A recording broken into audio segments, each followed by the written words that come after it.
Papo com os personagens do esporte. Meus amigos, muito boa tarde. Estamos começando mais um Paredão do Guerrinha aqui pela Rádio Gaúcha.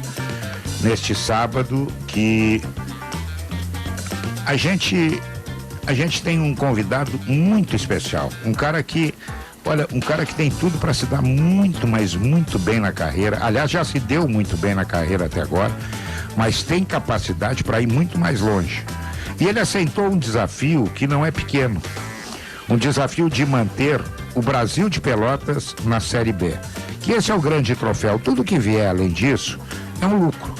Mas mantendo o Brasil na Série B já é uma façanha. Porque o Brasil está lutando por problemas financeiros, precisa terminar o seu estádio, tudo isso. Cláudio Tencati, que prazer te receber aqui no Paredão, meu amigo. Olá, Guerrinha, aos ouvintes da Rádio Gaúcha, é um grande prazer estar participando também do programa, uma grande satisfação.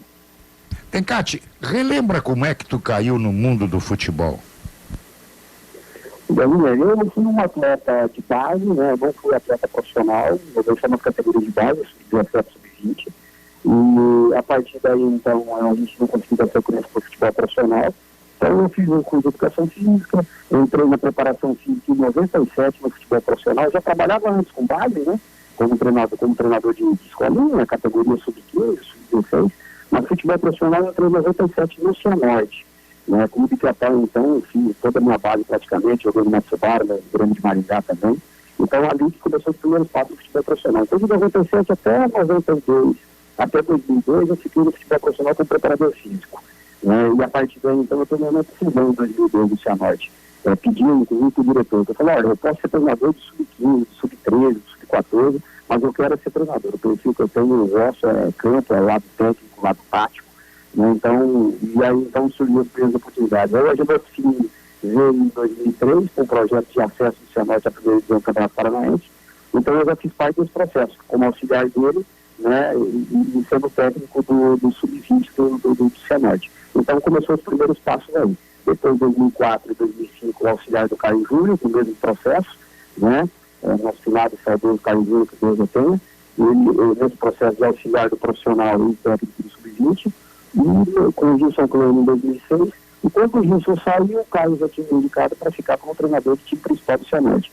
E, consequentemente, então, no final de 2006, o Cianorte foi efetiva como treinador da equipe principal do futebol profissional. Fiquei em 2006, 2007, 2008, no final de 2008 saí. Aí fui para Paranavaí, que é o time da UACP, do interior do Paraná também, depois do Irati. E no Irati, então, que a gente fez a parceria com o Sérgio Malucelli, ele assumiu Londrina em 2011, e de 2011, então, fiquei até 2017, esse maravilhoso projeto que nós construímos em conjunto lá, e os resultados nos acessos subsequentes. Então, aí depois de 2018, Atlético Goianiense, 19. Aí o Vitória, e depois eu retorno rápido pelo Londrina, mas com uma passagem relâmpago, que eu digo, pelo Londrina, 5 jogos apenas. Para quem ficou 7, né, Guilherme? Foi um processo muito relâmpago. Mas essa que é a trajetória do Cláudio Tencati aí, né, nesse período do futebol. Pois é, porque o grande sucesso, o grande ponto alto da tua carreira foi no Londrina. É a longevidade, é a condição de trabalho, é a escolha do grupo. Ao que tu atribui tudo isso? Eu acho que é um pouco de cada detalhe, né, Guilherme? Eu vejo que a longevidade é importante, porque você ganha confiança, gera confiança, né? Você consegue manter um modelo de jogo que a gente falava até antigamente, o sistema, a maneira de jogar, as suas ideias. Hoje a palavra dita por todos é o modelo, né? É os conceitos, né? São as palavras modernas do futebol hoje.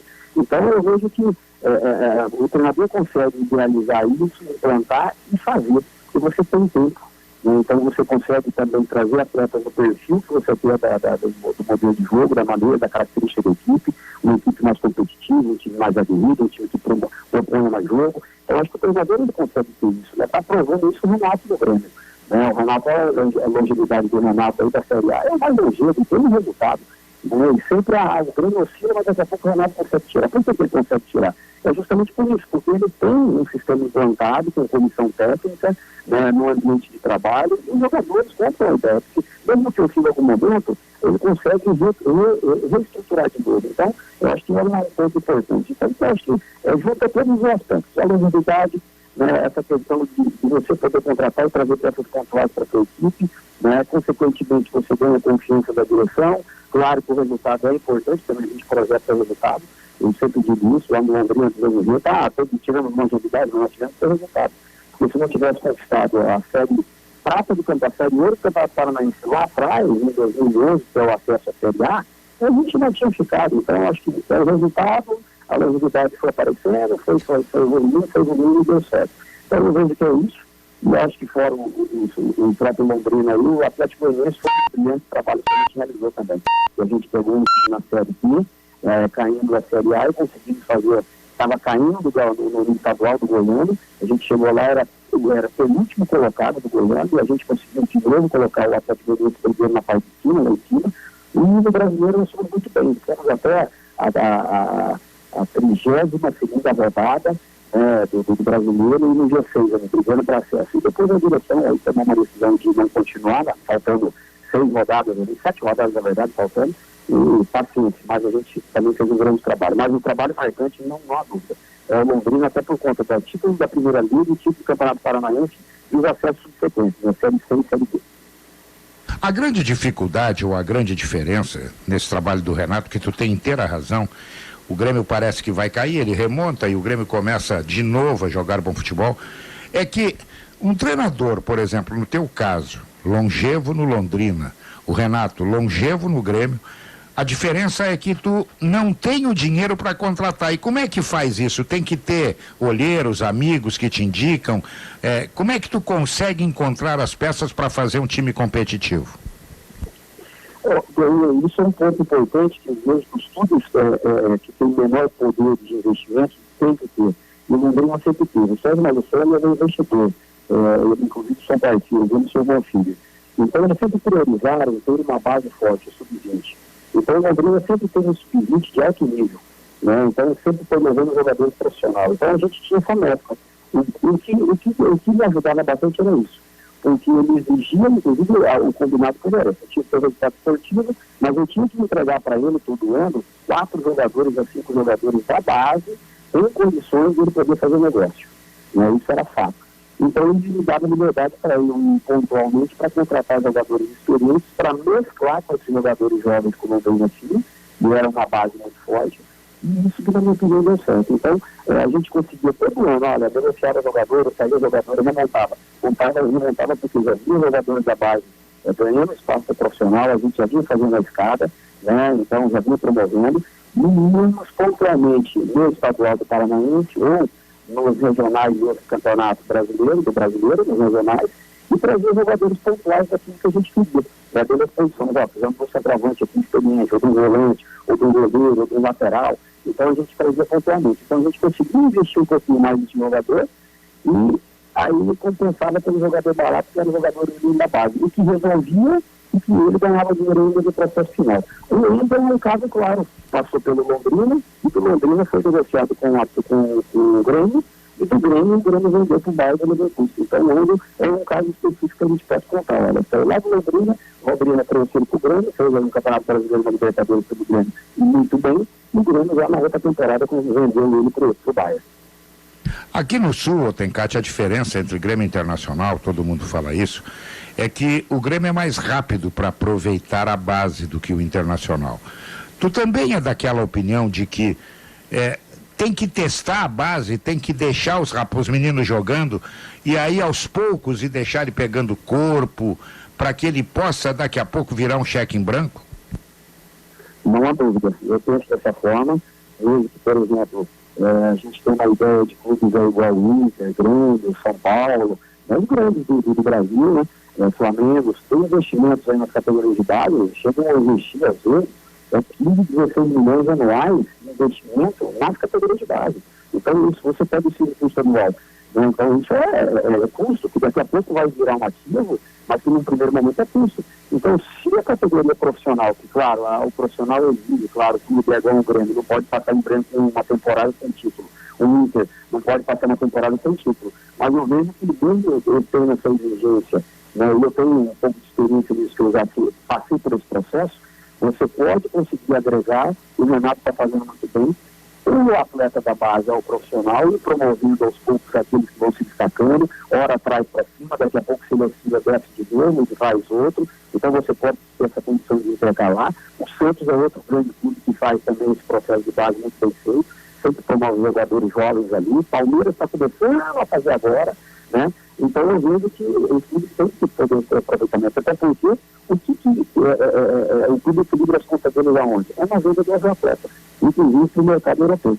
E esses grandes, eu vejo que o mercado grande chamativo é esse, o chamariz é esse. Então, eu vejo que os treinadores, quando o próprio clube, né, ao Inter vai contratar um treinador, falou, olha, a gente precisa de resultado esportivo, mas a gente precisa que você entregue aí 2 jogadores para nós no final da temporada, ou 3, em condições de a gente fazer negócio.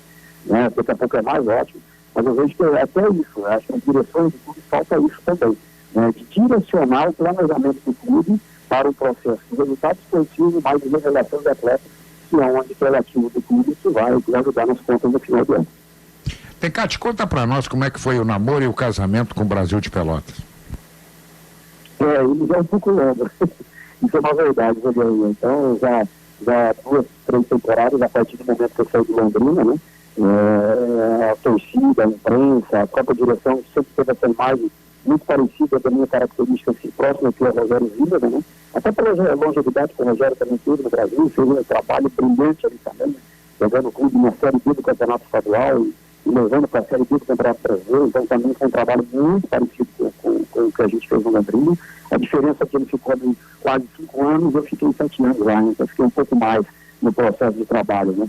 Mas os resultados também foram impressionantes. Então, já vi essa questão da procura. A gente, em outros momentos, acabou não dando certo, até porque a gente tinha algumas outras opções, então que lá atrás, quando me consultou, a gente já tinha o Atlético Goianiense encaminhado, numa outra consulta, né, que teve do próprio Brasil, também a gente já tinha encaminhamento com Vitória, então acabou não, por consequência do momento, não dando certo, né, e depois eles optaram por os treinadores, acabou dando certo, então a gente acabou não vindo. E nesse momento coincidiu, né, de uma troca num determinado momento, que o Anderson pediu para sair, e automaticamente a gente estava parado, né, porque a gente tinha feito algumas opções no início do ano, eu com o auxiliar e o pessoal que a gente trabalha com a Patinho Esporte, de trabalhar no mercado fora, e já estava bem encaminhado, mas aí veio a pandemia que atrapalhou a vida de todos os brasileiros, na grande verdade não é só dos brasileiros, né, mundial, né?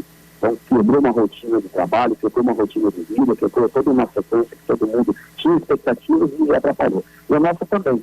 Então a gente pegou esse período de pandemia, acabamos ficando parado, e quando surgiu a oportunidade, falei, vamos, porque eu entendo que é um desafio, todo trabalho é um desafio, mas a gente encarou como um projeto, como uma ideia, e a manutenção no Brasil primeiro, e depois a gente conseguisse fazer algo diferente, ótimo. Mas a ideia primeiro é essa, o grande desafio, ir para o Brasil e conseguir o acesso. Então, através do Ricardinho aí, do diretor executivo que era o Felipe, né, que a gente saiu agora recentemente, a gente tem esse contato e analisar para o trabalho com o Brasil. Foi um grande desafio. Como você disse, enfrentando problemas financeiros, infelizmente não contratou pontualmente no momento que poderia contratar, agora até fechou as janelas de contratação, não pode contratar mais. Então nós vamos ter que seguir, dar moral para quem está aqui e fazer o melhor para que o Brasil permaneça na Série B, que é essa a ideia. E a Série B tá muito competitiva, né? Não dá para dizer hoje, talvez excluindo aí a Chapecoense e o América, quem vai chegar, né? Até embaixo também está complicada a coisa, hein, Tencati? Está muito, Guilherme, tá. É uma competição que ela é traiçoeira, né, Guilherme, a gente fala. Como que é traiçoeira? Quando você pensa que você está bem, daqui a pouco você tem uma oscilação, você perde um time, aí se demite o treinador, faz mudanças bruscas, e consequentemente tem prejuízo. Então, o momento claro é o Paraná. Olha o Paraná, o que está acontecendo. O Paraná era G4 no início da competição, chegou a liderar a competição por 3 rodadas, 4 rodadas, e agora desceu a ladeira e está próximo da zona de rebaixamento. Então, a gente está se mantendo. Quando eu cheguei no Brasil, nós estávamos no 16º também, estava a 2 pontos da zona de rebaixamento, conseguimos uma sequência junto com os jogadores, comissão, dar uma guinada, né, nessas 7 partidas que a gente comandou, né, então de 16º lá a gente pulou lá, chegamos até 11º, agora estamos em 13º, então já temos uma distância, assim, uma gordurinha que é leve, tipo uma gordurinha, porque se você bobear, você vem para trás. Então hoje nós temos 8 pontos de diferença para o Figueirense, que é o primeiro da zona de rebaixamento, mas nós queremos rapidamente chegar ao objetivo dos 45. Então a gente pensa em sim somar pontos, aqui contra o Náutico que a gente joga no próximo jogo, depois na sequência em casa, então a sequência que a gente vai pensando, mas somar pontos, ganhar os jogos em casa, fazer os 45 quilômetros. E a base do Brasil te dá alguma sustentação para daqui a pouco mudar? Eu até falava antes de começar a fazer o programa contigo, e eu vou colocar o público a par, que o Brasil defendia razoavelmente bem. O problema do Brasil era fazer gols, coisa que está acontecendo agora. Na base, tu tem aonde recorrer e deixar esse time mais ofensivo, porque ele precisa ainda de 12 pontos para assinar matematicamente a permanência na segunda divisão? Olha, a gente infelizmente não é uma base forte, ainda é um processo lento que eles estão fazendo o trabalho de base. A gente falou em 2 ou 3 reuniões com a direção que eles têm que mudar esse fator, esse pensamento a respeito da base. A gente conseguiu puxar 2 meninos aí para trabalhar com a gente, mas ainda não estão tão prontos, ainda estão um pouco verde, como a gente fala. Então a gente está puxando, dando confiança. Eles já melhoraram muito, assim, já em 3 semanas que eles estão com a gente aí, já melhoraram muito o trabalho deles conosco, mas ainda vejo que vai um processo mais lento. Não sei se daqui a pouco ele vai conseguir, vão contribuindo na Série B com a gente. O que nos preocupa, né, nesse momento, é que a gente perdeu o Poveda por uma lesão de cruzado. Nós tínhamos o atacante Danilo, que teve que sair porque era uma negociação do São Paulo com o Atlético Goianiense, e perdemos esse atleta recentemente, né? E, consequentemente, perdemos 2 jogadores que não estavam na nossa expectativa de tirar esses jogadores. Até aí, a gente tinha que agregar, né? A gente acabou o contrato do Wesley vencendo, não renovando, porque já tínhamos no gatilho a contratação de um atacante de área, para junto com o Delator, então, ter 2 atacantes de área, e nesse processo que a gente não conseguiu efetivar as contratações, até por questões também de dinheiro, problema de orçamento, e nós não conseguimos tirar ninguém, atletas de outros clubes. Então conseguimos contratar um atacante que vai agregar a equipe e puxando os meninos da base. E agora o Luiz que se recuperou de Covid, estava com Covid, que está também agora abastecendo a equipe e está à disposição. Então realmente é um setor que o Brasil tem dificuldade para definir, já vinha com essa dificuldade, a gente conseguiu evoluir, dando moral, instigando eles no treinamento, estimulando eles no treinamento a melhorar essa ofensividade, mudando a postura. E, na minha opinião, na minha visão, a gente melhorou bastante, no tanto que a gente, de 7 partidas, a gente em 6 jogos, 6 gols em todos os jogos, só um com o Operário em casa que a gente passou 0-0, mas outros jogos a gente foi efetivo. Então eu vejo que agora a gente vai ter que fazer aquele milagrezinho, né, Guilherme? Se reinventar ali, inclusive eu já tenho falado com a comissão, sair até do modelo atual que a gente vem jogando e começar a criar algumas alternativas, para que quando a gente precisar a gente possa ter, para não perder a característica de buscar pontos, que é o que nos vai interessar, né? Ganhar jogos para poder fazer os pontos necessários, que é os gols, para a gente chegar ao objetivo da equipe. Bom, estamos chegando ao final do primeiro tempo do Paredão do Guerrinha. Eu estou conversando com o Cláudio Tencati, o treinador do Brasil de Pelotas. Dá um tempinho aí, a gente volta, ainda tem muita coisa pra gente botar em dia. Eu já volto. Estamos de volta com o Paredão do Guerrinha deste sábado. Eu estou conversando com o Cláudio Tencati, proprietário não, mas é quase um proprietário, é o proprietário do vestiário, sim. É o treinador do Brasil de Pelotas. É, porque o treinador é o proprietário.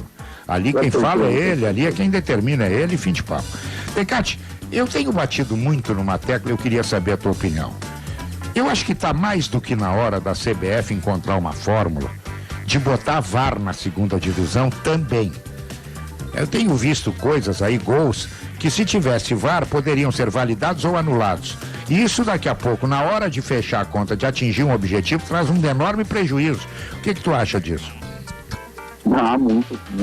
É muito importante. Eu vejo que o VAR ele tem uma importância simples nas decisões de pênaltis, nas decisões de gols, que olha, essa bola não entrou, questões de impedimento. Eu acho que tem uma demora um pouquinho mais, mas vale a pena porque você minimiza a questão das injustiças. Nós vamos citar o caso nosso, né? Nós em Sampaio Correia, inclusive na nossa chegada ali, um pênalti claro ao nosso favor e não foi dado. né? O árbitro, ele perdeu o time, sei lá o que ele não enxergou, mas foi claro na frente dele. Então, quer dizer, se tem um VAR ali, não tem nem o que pensar, não tem que a central da pista falou, foi pênalti mais que claro. Então eu vejo que não só nós, mas outras equipes têm sofrido com isso. Então se a gente pensa num futebol mais justo e mais assertivo, eu acho que o VAR é uma ferramenta importante. Eu acho que talvez estão confundindo algumas coisas no VAR, principalmente na Série A, que a gente percebe algumas incertezas, algumas dúvidas, mas com consequências de interpretação. Porque tem que ser claro algumas coisas de velho. Por exemplo, de bola na mão na bola, se o braço é ampliado, se não é ampliado. Então é uma questão que a regra também tem que mudar. Eu acho que a FIFA tem que urgentemente mudar essa interpretação da regra, a questão principalmente da bola na mão ou a mão na bola com relação a essa interpretação. Definir. Tocou na mão, o braço está fora do corpo, é pênalti, acabou. Não interessa se tem intenção, se não tem intenção. Ou vice-versa, muda. Então eu acho que tem que pensar isso, o entendimento é uma coisa, essa questão de que está um tronco, está um braço, está uma cabeça, está o pé, né, a questão de entendimento. Então determinar melhor essa questão, porque até a regra é muito antiga, né, essa questão. Eu acho que, mas não vai, não, é um processo interessante, é uma revolução, é um ponto importantíssimo. Inclusive, a gente tem visto uma coisa muito interessante. Árbitros que estão apitando a Série A, ele apita com VAR, daqui a pouco eles descem para apitar a Série B, e eles são seguros para apitar os jogos, porque com o VAR, ele fica com uma segurança na Série A, porque ele sabe que se ele apitar e for um erro, o VAR vai chamar ele e ele vai corrigir. Se ele deu ou não deu impedimento, se deu ou não deu aquele pênalti, então vai ter correção. E a Série B não está tendo isso. Então, está os árbitros estão passando na turbulência. Inclusive, na minha opinião, quem comanda de trás está cometendo um erro que eles deveriam classificar. Quem são os árbitros da Série A, quem são os árbitros da Série B, quem são os árbitros que apitam e que ficam no VAR. E determina. Né? Como tem escala, tem time de Série B, tem time de Série A, tem que ter os árbitros de Série B e Série A. E tem que ficar fixo nas competições, até para os caras interpretar o momento. Até porque você pega uma tela na Série A, o cara fez 2 jogos da Série A com o VAR, está tranquilo, aí vai ficar um jogo da Série B. O cara vem errado, o cara vem com mais vontade, porque, pô, o cara fica na Série A, vai ficar a Série B, vai ficar a Série C. Né? Então eu vejo que existem uns processos atrás disso aí que tem que ser melhorado, mas o VAR é uma ferramenta interessante e eu apoio. Deixa eu te fazer um outro questionamento. Tu não é tão novinho assim na profissão. E de um tempo para cá apareceu esse negócio de goleiro jogar com pé, zagueiro armar. Como é que tu tá vendo isso? Estão correndo vários riscos. A gente está vendo cada gol que o goleiro entrega, que não sabe jogar com os pés. É uma preocupação a mais para o treinador? Como é que está isso aí? Não, na verdade, esse conceito é uma ideia que, claro, tudo se começa lá pela Europa, né? Então, os clubes tentando Barcelona, Real Madrid, começaram com essas ideias de um jogo apoiado, um jogo com os pés, os goleiros participando com isso. Eu, na minha opinião, é interessante para o jogo curto, melhora a qualidade do jogo por um aspecto, ponto. A iniciação da jogada. Agora, a partir do momento que você começa a correr risco, que você percebe que os adversários quem propõe jogo curto, eu também gosto de propor jogo curto, mas eu já deixo umas questões bem claras para goleiro e para zagueiro. Zagueiro não brilha e goleiro não brilha. Goleiro passa a bola, goleiro lança a bola, goleiro zagueiro, mesma coisa. Então, se em algum momento eles sentirem que estão apertados, é bola longa, para frente, direcionada no atacante de centro, ou no atacante de beirada, nas costas do adversário, para você buscar espaço, para atacar espaço.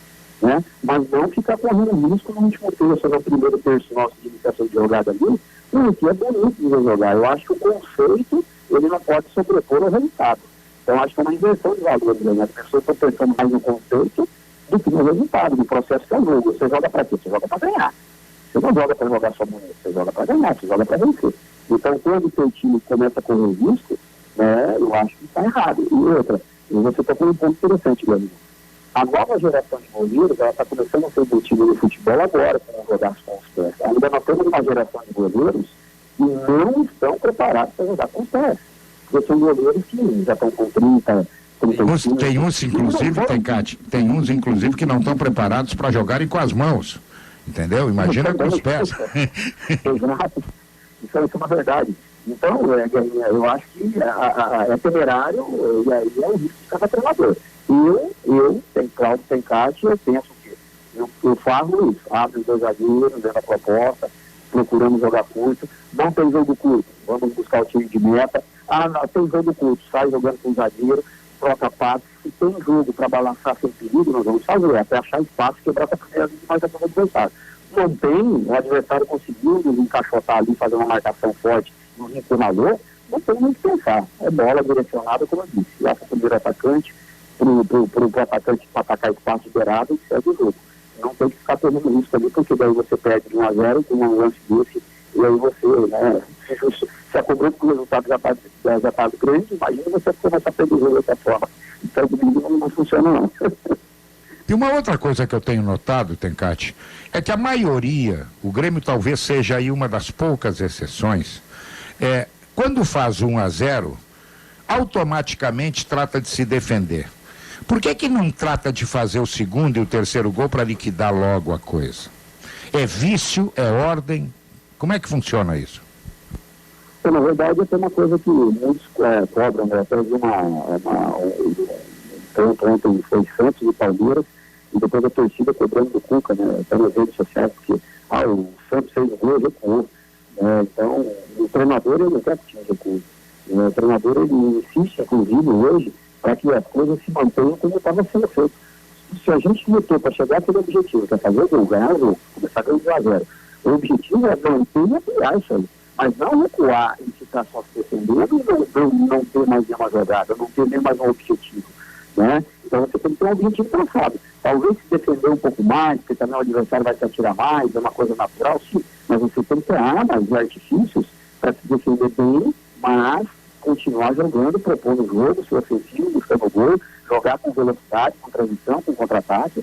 Então eu acho que é uma coisa que a gente está procurando fazer, mas ainda, na minha opinião, também os atletas lá dentro, quando eles percebem algumas coisas de dificuldade, eles, por uma ação involuntária deles, eles têm essa atitude de dar o passo para trás e recuar. E às vezes isso é do ser humano, né? O ser humano, às vezes, ele tem uns confrontos na sua dia de vida, e às vezes quando você se sente muito confrontado, você começa a ter medo, e se o adversário promove esse temor, esse medo, você tem que recuar e fazer uma ação voluntária de recuar e ficar mais acuado e não conseguir promover o jogo, né? Então, mas é treinamento, é insistência, por isso que aí você disse uma palavra certa. Por que o Grêmio consegue fazer? Porque o Renato está no comando, né, há 3, 4, 5 temporadas já está indo, né? 5 temporadas, já de quase 4 anos e meio, se eu não me engano, 4 anos e meio que o Renato está no cargo, e, consequentemente, ele repetiu isso. E isso ele está determinando, ele treina, ele prepara. Então, ao longo desse período, os atletas se adaptaram ao modelo do Renato, a fazer ideias do Renato. Então, está totalmente adaptado, totalmente adaptado. A gente, quando chega, por exemplo, eu cheguei agora recentemente, são 7 jogos. Eu estou aqui há 1 mês e 6 dias no Brasil de Pelotas. Então, é muito pouco tempo, ainda com jogos igual nós fazemos de terça e sábado, daqui a pouco é sábado, segunda ou terça, já tem jogo na quinta, então você não tem tempo para treinar. Então você não consegue criar estímulos também para que sua equipe fique preparada para quando você disse. Fez o gol, não tem esse negócio de recuar, continua uma marcação alta, continua propondo o jogo, roda a bola, trabalha vertical, trabalha na direção do gol, e isso é treino. Isso é treino para criar consistência e confiança. E quando não se faz isso, infelizmente a primeira ação é de fazer isso. Começou a ganhar o jogo, se defende mais.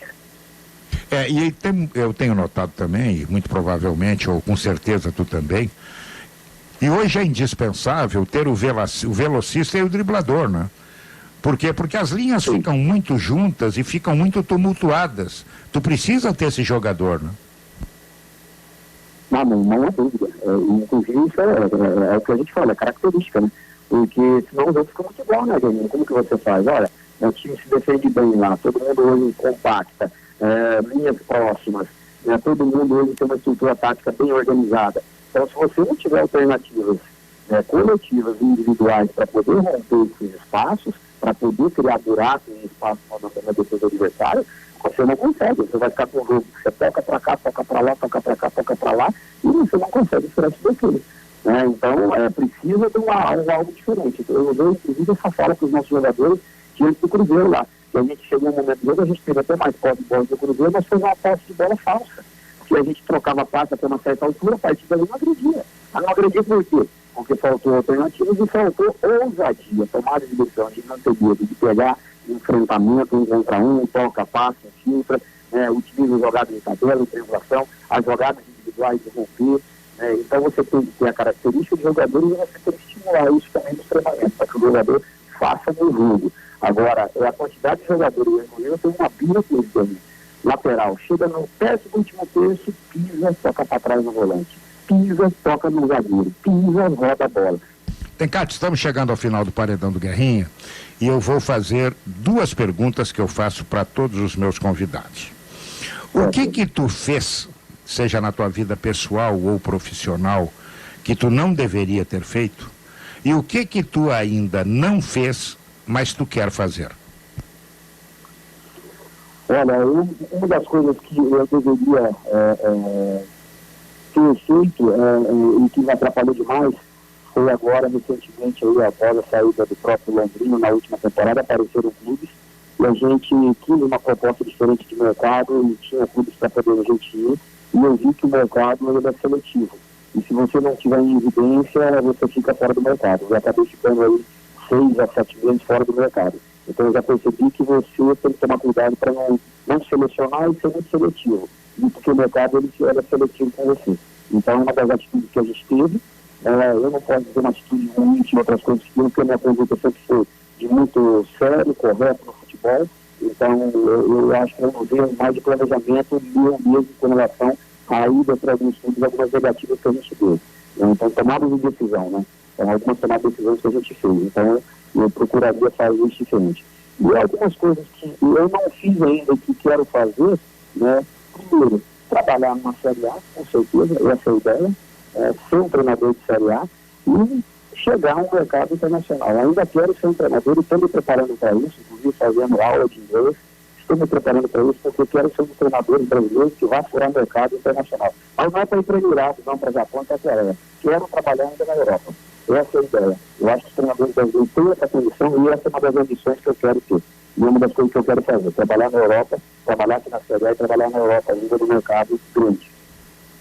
Tencate, obrigado pelo papo, foi maravilhoso, agradabilíssimo. A torcida do Brasil e todo torcedor gaúcho e todo torcedor brasileiro, muito provavelmente, ficou te conhecendo um pouquinho mais, ainda tem muita coisa para a gente conversar, né?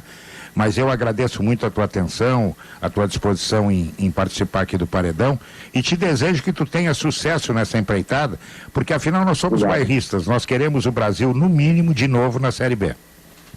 Com certeza, Guilherme. Eu que agradeço também o espaço, a oportunidade, né? Esse bate-papo maravilhoso para você, parabéns pelo programa, né? E a todos os ouvintes aí da Rádio Gaúcha, né? Então, um grande abraço a todos, aos torcedores do Brasil, a toda aqui, a grande Rio Grande do Sul, né? Porque, como você disse, tem que ter esse lado, e eu sou um lado puxado para o Sul também, que eu sou paranaense, mas a gente tem esse lado sulista, né? Então, a gente tem raízes, né? E vejo que é um lado muito forte aqui do estado do Rio Grande do Sul, né? As raízes, né? Então, é uma coisa que eu preservo também, a identidade. Então, é uma coisa que eu acho que casou muito também do Brasil, da identidade, né? Então, a gente quer fazer esse grande trabalho e deixar o Brasil na Série B, que é o mínimo que a gente pode fazer. Então, essa é a grande ambição nosso projeto do Brasil no momento. Te agradeço, um grande abraço, Deus abençoe, tá, Guilherme? Obrigado, Tencate. Termina aqui o Paredão do Guerrinha, agora tem show de bola. De noite tem Inter e Botafogo aqui no Beira-Rio. E amanhã Goiás e Grêmio, lá em Goiânia. Muito futebol na Gaúcha, muita informação. Não muda o dia, segue com a gente. O Paredão volta sábado que vem. Tchau.